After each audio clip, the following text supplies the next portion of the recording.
Cuando yo me marché del pueblo donde yo he nacido, que se llama Rasuero, de la provincia de Ávila, yo tenía 13 años. 13 años. Y quité la escuela porque luego ya, cuando me marché con mi tío, pues yo tenía que aprender un oficio. Y como mi tío, que en paz descanse, era practicante y peluquero, pues yo estuve con él y aprendí el oficio de peluquero. Y entonces se proclamó la República Española. El 14 de abril de 1931 fue la proclamación de la República Española, después de la derrota del rey de sus partidos a él.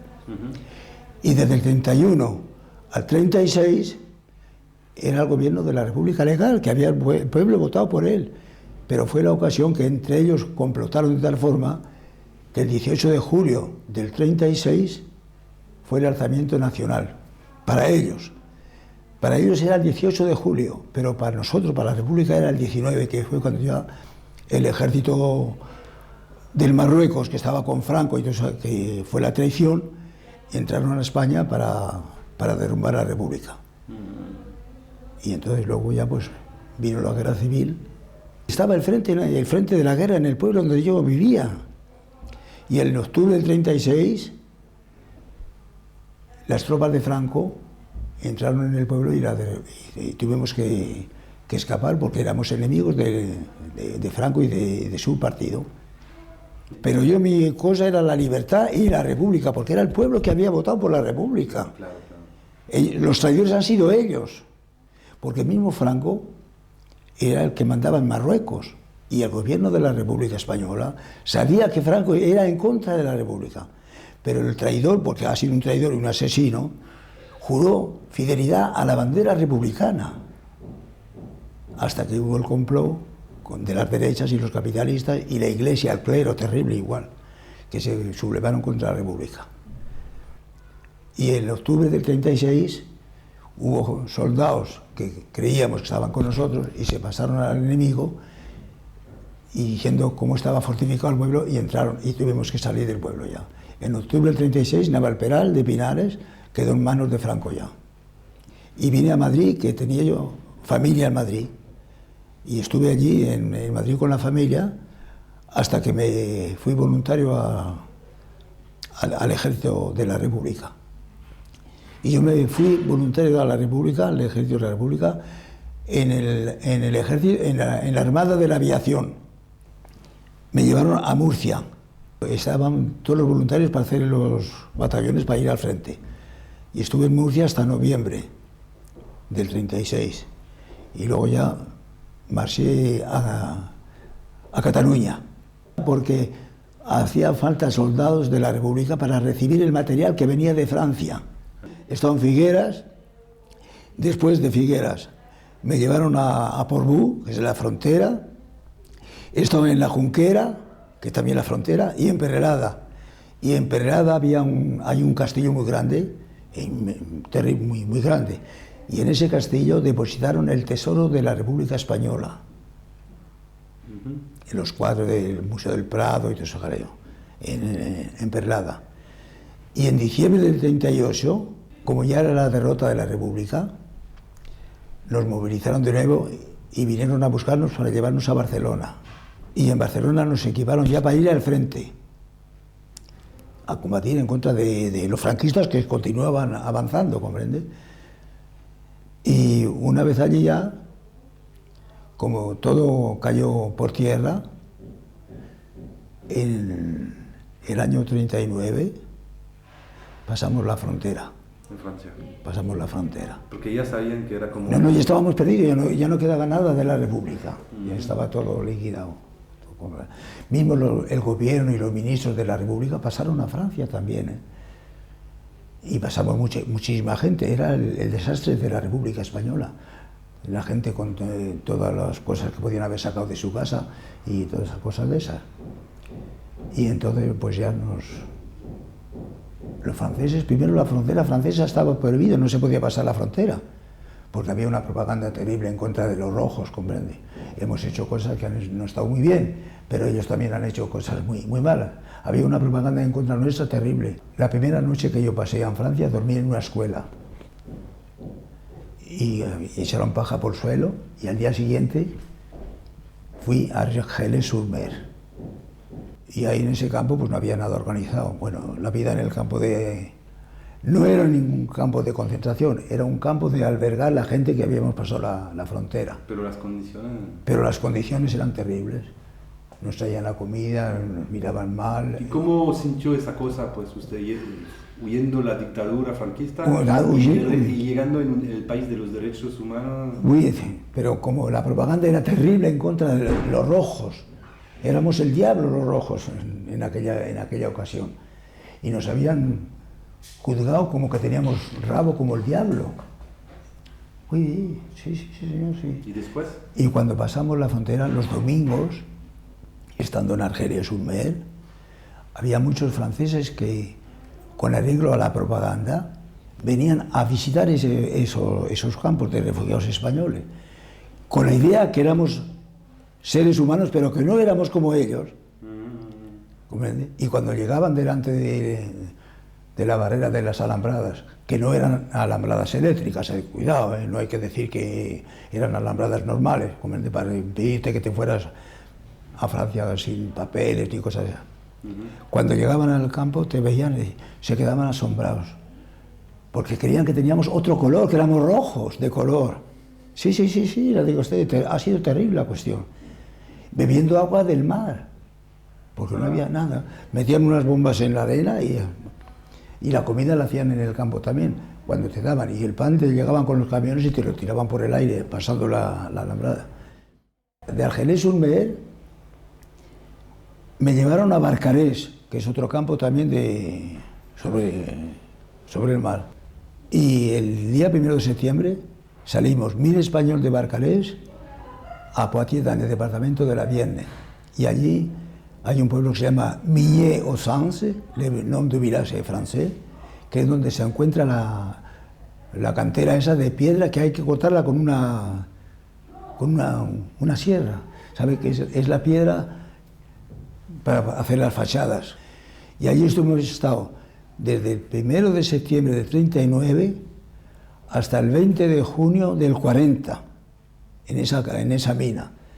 Y el 20 de junio del 40 fue la derrota francesa.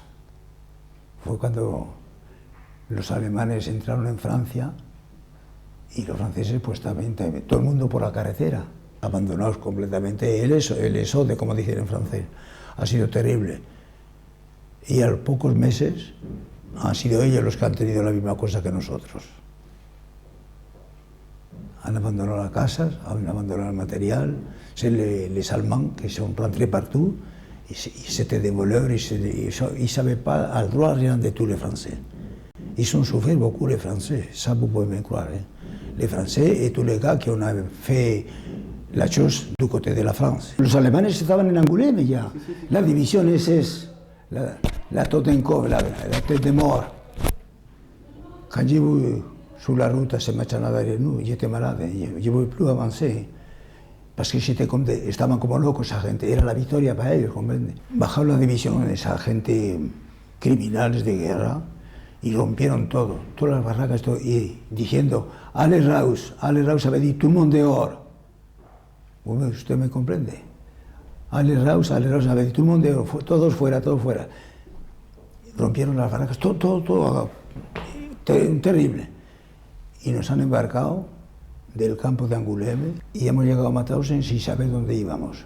Y en la estación del tren de Mauthausen, vagón por vagón, los soldados alemanes han hecho bajar a toda la gente. O sea, llegaban a un vagón, abrían las puertas del vagón y toda la gente, a partir de 16 años, abajo del vagón. Si eran más jóvenes, los dejaban en el vagón con las madres o con alguien, hombre. Y al llegar a la estación de Mauthausen, habían los españoles ya con el traje rayado y el número. Y al oír hablar español, porque no podías hablar, estaba prohibido tener contacto con nadie, aislados completamente. Pues nos dijeron, ay, sois españoles. Nos preguntaron, ¿sois españoles? Sí, son. Dice, hola, dice, vais a ver dónde habéis aterrizado. Y eran ya españoles, fue el primer comando de españoles que había allí. Y nosotros hemos llegado a Mauthausen el 24 de agosto de 1940. Y el campo de Mauthausen está bastante distante de la estación del pueblo. Y todo el mundo a pie hasta que hemos llegado a la fortaleza, al campo de concentración. Y ya al llegar al campo estaban los soldados alemanes con los perros grandes, esos perros lobos que hay, que eran perros que estaban acostumbrados para atacar a las personas, ¿comprende? Y solo con ya ver esos soldados, los gritos y los golpes para hacerte avanzar, perdidos completamente. Fue una descubierta terrible eso, terrible. Y una vez dentro ya de la muralla, te desnudaban y te hacían bajar, porque al entrar dentro del campo, a la derecha enseguida está la ducha que está en el sótano. Una ducha no individual, una ducha colectiva, ¿comprende?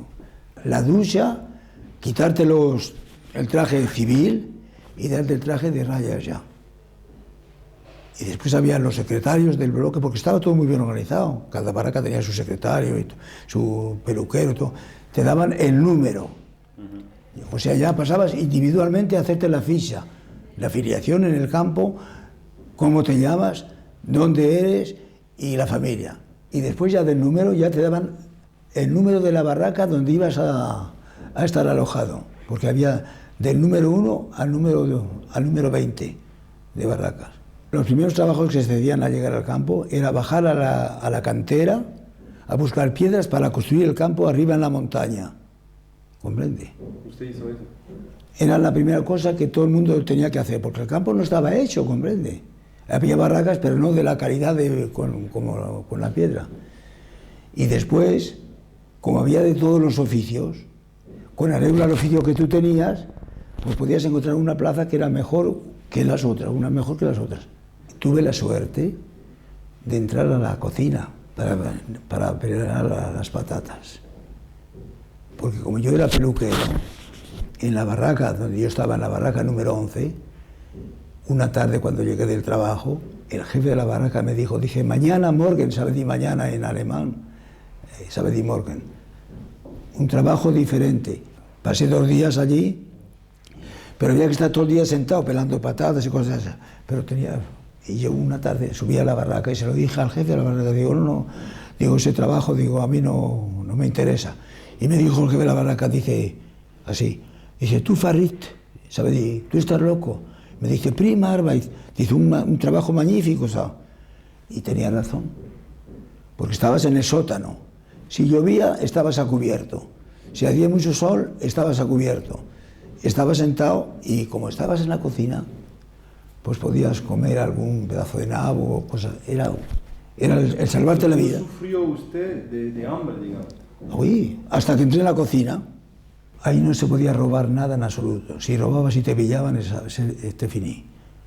Y en un control que hubo dentro del campo ya, viniendo del suministro del azúcar y cosas, pues hubo un español que cogió un poco de azúcar y se lo metió en el bolsillo.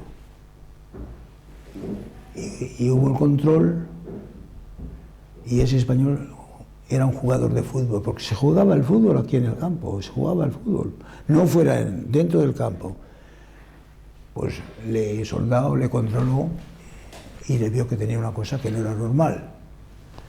Hicieron el rapor de lo que tenía y lo metieron a la compañía disciplinaria, porque dentro del campo había una compañía de disciplina para la gente que habían hecho cosas que no estaban permitidas en el reglamento del campo. Y esa compañía se llamaba Strafkompanie. Era una compañía aparte. Esa compañía era terrible. Era ya en la última etapa. Le cortaron el dedo en la mano. Jugaba el fútbol, se llamaba Saturnino Navazo, se llamaba el chico este. Pues entre los españoles del campo, para darle fuerza y eso, hicimos un grupo de 10 y cada tarde había uno del grupo que se quedaba sin la merienda, sin el pedazo de pan, para dársela a él. Y los otros que quedaban, hasta el otro día te daban un pedazo, pero eso fue una cosa de solidaridad para él, para darle ánimo a eso, salir. Pero digo, ahí la compañía, esa compañía era terrible. Por una colilla de cualquier, porque estaba prohibido fumar, no había ni tabaco ni nada. Te pillaban, en fin, cualquier pretexto era bueno para martirizarte. Era imposible salir de ahí. Era imposible salir. Porque mismo si usted lograba salir, la población civil estaba en contra de usted. ¿Comprende? O sea que éramos enemigos por todas las partes. Ha habido muchos que han estado con la resistencia que usted dice, que han muerto como esqueletos. Ha habido otros que se han matado ellos mismos antes de que les llegue la hora, porque estaban desesperados completamente, ¿comprende? Eso ha sido terrible. Y en el trabajo ha habido, todas las tardes había los que bajaban a trabajar a la cantera, luego había que subirlos arriba al campo, la cantera, porque estaba la célebre escalera, ¿comprende? Y ha habido muchísimos que les han matado a palos y les han obligado a morir abajo, y luego había que subir el cadáver arriba, al campo. No se puede usted imaginar. Los que han trabajado en la cantera, imposible de salir con vida. Dentro del campo de Mauthausen, la Gran Place, el Appel Place, estaba cortado por una alambrada. Pues detrás de esa alambrada ha habido un montón de muertos terrible ahí, porque es que no había crematorios para quemar a tanta gente de golpe y porrazo. Ha sido algo, no se puede usted imaginar lo que eso ha sido. Hay que haberlo vivido para saber lo que ha sido la deportación. Éramos condenados a muerte, hablando en español y hablando en castellano puro. Condenados a muerte. Los españoles, los rusos, los franceses, los checos, de todos los países que había presos en ese campo. Yo he llegado a Mauthausen el 24 de agosto de 1940. ¿Usted me entiende bien? El 24 de agosto de 1940.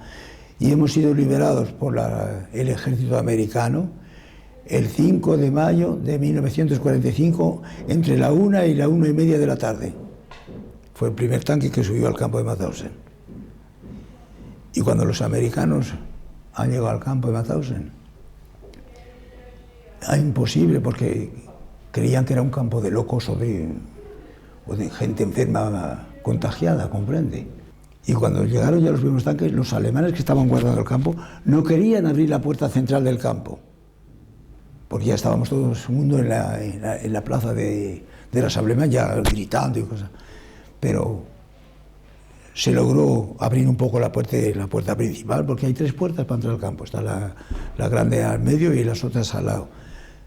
Se abrió la puerta, bueno, pues eso fue como un río cuando se desborda, ¿comprende? Porque ya vimos que era la libertad, pero los americanos, cuando vieron eso, imposible de acercar a ellos, porque creían que éramos enfermos o cosas de esas. Pero como había soldados americanos que hablaban español, tomamos contacto y a los pocos minutos ya se acabó la cosa de no poder llegar al tanque. Fue ya la liberación, cantando, revolcándote partiera, los unos cantando la marsellesa, los otros la internacional, los otros que se besan. Es una cosa que no se puede imaginar lo que ha sido eso. Un río que desborda es igual. Vino los jefes del ejército ruso que estaban en Austria y vinieron a buscarles para llevárselos a su país. Y fue una ceremonia terrible en la marcha de los rusos, con flores y todo, no sé. Fue algo extraordinario la marcha. Y después, pues los que quedamos ahí, los americanos montaron soldados de ellos en las garitas para impedir a la gente que quedamos en el campo, porque los habitantes que había alrededor del campo, los habitantes austriacos, tenían miedo a que los rusos o los polacos o los otros fueran a casa de ellos y los mataran, comprende. Y después pues, hubo una temporada que después de la liberación, si salías del campo, como yo por ejemplo, estaba en la cocina trabajando, tenías que tener un salvoconducto para salir y para entrar, porque los americanos dijeron esto no puede continuar así, es la anarquía pura, ¿comprende? Y yo salí de ahí, el día 29, salimos de aquí y fuimos al campo de aviación de Linz, la gran villa, la base de la gran folie de tous les pays, qui cherchaient pour rentrer dans chaque pays, vous savez, les aviones, eso, y estuvimos bastante tiempo sin poder salir, y un buen día fuimos a ver al comandante del campo, no yo, los responsables que se ocupaban ya de la cuestión, a decir, bueno, aquí todo el mundo sale fuera, pero nosotros los españoles nadie se ocupa de nosotros. Y el comandante nos dice, en fin, nos preguntó, dice, mañana por la mañana, a partir de las 5 de la mañana llegaban ya los primeros aviones para salir al campo. Dice, mañana por la mañana salís de aquí del campo de aviación. Y así fue. Y cuando on a regressé, on était reparti par avion. J'ai pris les Dakota qui avaient l'armée américaine pour les parachutistes, pour entrer à Paris. Et on a débarqué au Bourget. Vous savez, vous avez entendu parler de Bourget. Et bien, il y a une chose que je n'oublierai jamais à l'arrivée au Bourget. Il y avait un peloton de soldats français, naturellement, qui à chaque convoi qui arrivait du camp de concentration, ils présentaient armes en l'honneur de l'arrivée. Et on jouait la Marseillaise. Ça, il faut avoir vécu ça pour oublier tous les mauvaises choses qui sont faites contre nous par rapport à la situation après. Et j'ai posé une question à la personne qui vous faisait ce questionnaire, s'il y en avait quelques représentants de la République espagnole en exil, pas de l'Espagne qui gouvernait à l'époque déjà, en exil, le gouvernement des ministres. Il me dit la dame en question, ça m'a choqué aussi, ça m'a fait un drôle d'effet à moi. Il dit, mais monsieur, de quel pays que vous êtes parti à la déportation? Depuis l'Espagne ou depuis la France? Tel quel?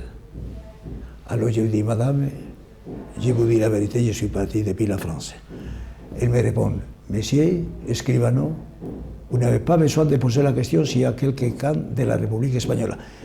Vous êtes parti de la France et c'est la France qui vous reçoit. Alors je dis, merci beaucoup. Et après, il y avait des cars depuis les camps d'aviation pour rentrer à Paris à l'hôtel Lutetia. Vous avez entendu parler de cet hôtel? C'était à 5 étoiles, et c'est là, cet hôtel-là, qu'on nous enlevait tous les affaires qu'on avait ramenées de là-bas pour nous habiller, et on nous équipait de toutes les choses tout neuves, des chemises, des godasses, tout chamboulé, tout nettoyé. Desde el Hotel Lutetia, a mí al grupo que yo había bajado, a Ivry. Vous savez, c'est la banlieue de Paris. À l'époque, il n'y avait pas le métro qui arrivait par là-bas encore. Et là, on est arrivé au mois de 45 et on est resté plus d'un an, logé, nourri, tout gratuit. Tout gratuit. On était logé dans des hôtels ou dans des maisons qui s'avaient équipées pour recevoir les anciens combattants qui venaient de différents pays. La nourriture, tout gratuit. Pour moi, vous savez, la France, c'est merveilleux. Malgré toutes les choses que j'ai pu supporter plus ou moins bien, mais je reconnais que j'ai trouvé ma vie sauve quand j'ai passé la frontière et la liberté. Ça, il n'y a pas de prix. Ça, vous pouvez me croire. Y yo voy a decir a usted, para mí la deportación, yo jamás olvidaré lo que yo he sufrido, moral y materialmente, y lo que yo he visto que han sufrido mis amigos o mis camaradas o mis compañeros. ¿Comprende? Ha habido la solidaridad. Yo he trabajado en un sitio, en la cocina, como le digo a usted, que he tenido la posibilidad de exponer mi vida, porque estaba terrible. Si te pillaban que habías robado alguna cosa, eran 25 palos los que te daban en el culo, en el trasero, por una tontería de tú. O sea que, ya te digo, yo mi recuerdo de los sufrimientos que yo he pasado y de lo que yo he visto de los camaradas de todos los partidos políticos y todos los países que ha habido en el campo de Mauthausen, siempre estará grabado en mi memoria. Yo no puedo olvidar.